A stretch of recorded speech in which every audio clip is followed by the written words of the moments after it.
नमस्कार शेतकरी मित्रांनो. 2-3 दिवस झाले आपल्या महाराष्ट्रामध्ये ढगाळ वातावरण आहे शेतकरी मित्रांनो सगळीकडे, आणि पाणी येण्याची ही शक्यता दिसत आहे. तर या ढगाळ वातावरणामुळे वातावरणात गारवा कमी झालेला आहे आणि उष्णतामान वाढलेला आहे शेतकरी मित्रांनो. रात्री गरमी होत आहे ना, आता ही शेतामध्ये गरम असं वाटत आहे शेतकरी, म्हणजे उष्णतामान वाढलेलं आहे.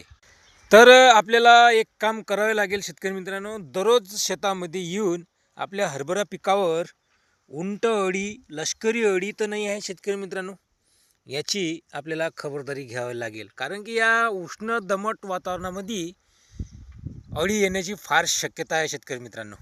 बघा, आतापर्यंत नाही आली कारण की थंडी होती, तर अळी येण्याची शक्यता आहे.